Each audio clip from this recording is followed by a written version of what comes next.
Welcome everyone, this is your host Abraham L. Jaguar, a professional game master. First of all, this channel is proudly partnered with the What the Funk shop. Please check out their store for all sorts of products. They have dice, miniatures, game master screens, home decorations, and many other things. You will find the link in the description and in the pinned comment. And make sure that you use my code for a special discount. Today, I wanted to talk about something controversial and something that is not exactly accurate. Let's say the loser aspect of tabletop RPGs. Throughout the decades, I have heard some people mentioning this, like tabletop RPGs are for losers, or they are like the loser hobby, or and even from well, how you say more constructive sources. One of my viewers, and this also applies to solo tabletop RPGs. One of my viewers, Yuri, and of course, I would expect that he has no problem with me making this public, as he wrote this in a comment in one of my videos.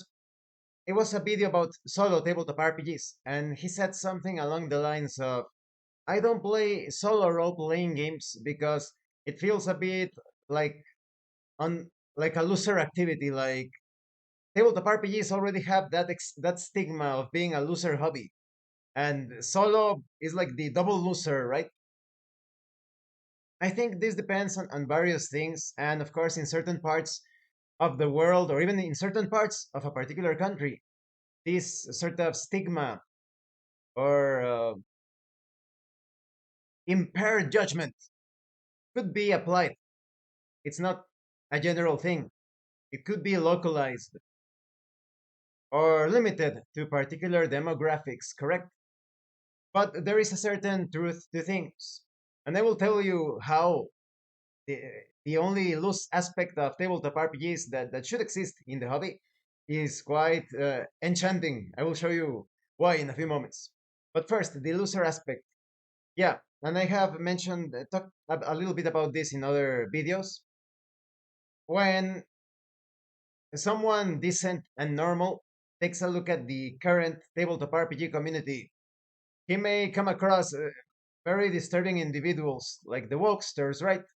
But remember, they are only the result of the evolution of madness. This started in the 80s with the conservatives and the right. If you don't know what I mean by that, please check out the video in the description of this video where I talk about the steam tunnels incident and a certain people call it satanic panic, but I don't think it's accurate because it's the Christian panic. Christians were the ones who were causing that panic. The Satanists were doing their usual stupid things, like the Christians. In science fiction YouTube, the science fiction. But they didn't create this madness of quick burn the tabletop RPGs, destroy them, they're of the devil, and they are going to mess around with your mind, and you're going to go into steam tunnels and get lost in them. Yeah, definitely take a look at the video in the description. Definitely take a look. But like I said, the loser aspect, they look at these people that have poor hygiene, fat asses, soy boys, with all sorts of physical and mental issues. The stereotypes, usually poor eyesight, usually completely bald, usually very fat, usually like you could point out every single digestive issues, respiratory issues, skin like there's a menagerie, right? Like a menagerie, a bestiary, an entire bestiary. But like I said, in tabletop RPGs, sometimes the hobby ends up being like the trash bin because there is no understanding of roleplay. There are no standards of the how to carry out the activity. You can of course play tabletop RPGs however you like. You can play them like a board game, like a conversation game, like a how storytelling game, but it's not going to be role playing games, right? So there is no standard. And if you were to set standards as to how you role play in tabletop role playing games by actually playing a role and playing a game and not telling a story about the game or talking about the characters, asking about what your characters can or cannot do. then a lot of those people wouldn't be interested in the hobby at all. But that is not the way of things. That is not how things are. And this is not to say that, oh, we need to set up like a, because there are people like that. And especially on the side of the right, you have the crazy people on the left and you have the crazy people on the right. A lot of them, they are telling others, we need to manipulate the wokesters psychologically so that they do not play tabletop RPGs anymore. It's not about that. This is not about controlling people. This is about people releasing themselves from all sorts of nonsense. So when it comes to the hobby of tabletop role-playing games, you have those stereotypes. You have those that are filling their bodies with tattoos. Please do some research. This is not medical advice, YouTube. This is science fiction. Take a look, do some research on the effects of putting ink inside of your skin. Personal opinion, just from a personal perspective, that sounds pretty insane from the very start. But when you start to do the research, especially concerning twins, one twin had tattoos, the other one didn't. Guess who ended up with yeah, go ahead and do some research, right? And the piercings everywhere, metals everywhere, right? Again, take a look at the effects of metals in certain very vulnerable areas of the body. So a normal person could look at the hobby and would say, "Wow, that's for losers." But no, people need to understand that a lot of them, they are not really role playing in tabletop role playing games. They are playing all sorts of things, but they are not role playing. They are not playing a role. They want to tell a story about the characters. They want to have a conversation about the characters. They want to do this and that. And there are, of course, other more, how you say, elitist people that show you there is a beginner version of roleplay, intermediate, and an advanced, and you have dimensions of roleplay. And of course, we are in the higher dimension. There is something very simple in tabletop role-playing games. You play a role and you play a game. As simple as that. There is nothing wrong with that. No loser aspect. You're not a loser for doing that. If you start to pay attention or care about what other people think about you, if you care about other people calling you a winner or a loser, on the eyes of many people, you will never be a winner. The most important thing is that you know that you are a winner and that you are doing your best to win in whatever it is that you do. In the case of tabletop role playing games, if you actually want to play a game and play a role, play a game and play a role, as simple as that. Describe your actions in the present, in the now. Could be first person, could be third person, as simple as that. And of course, you're playing the game. You're making your rolls, you're drawing cards.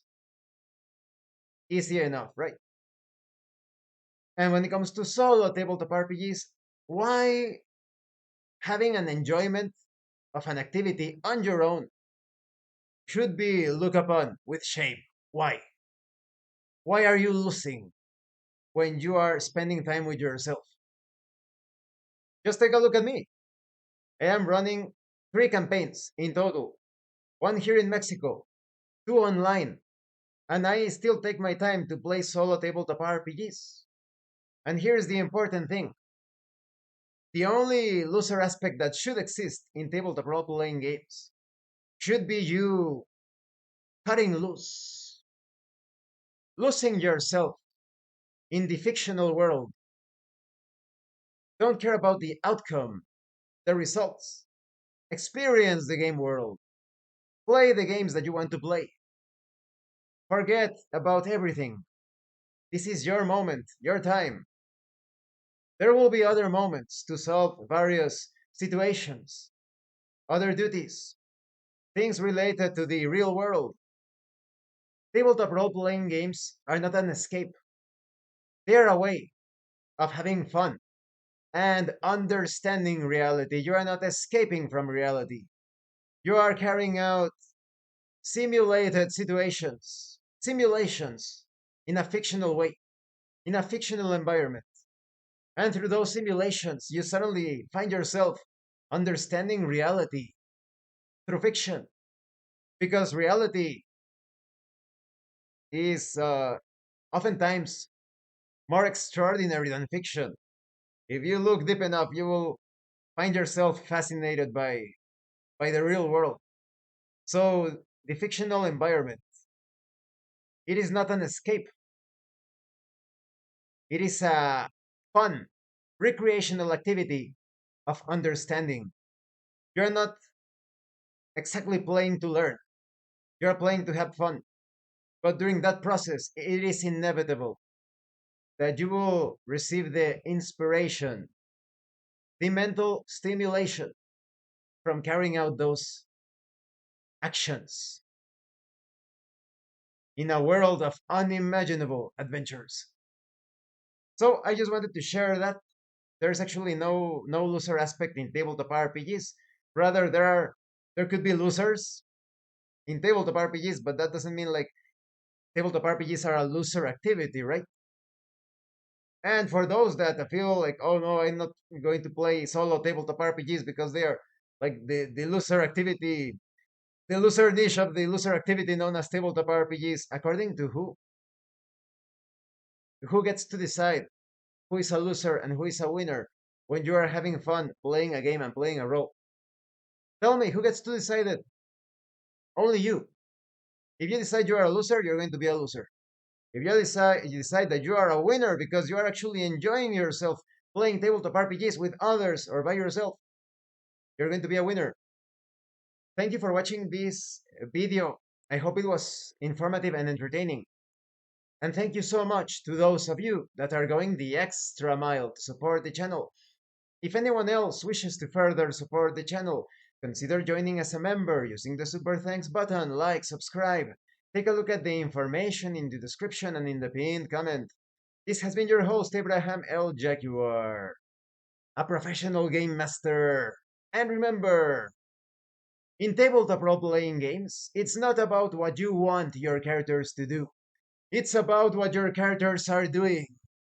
Once again, thank you, and see you later.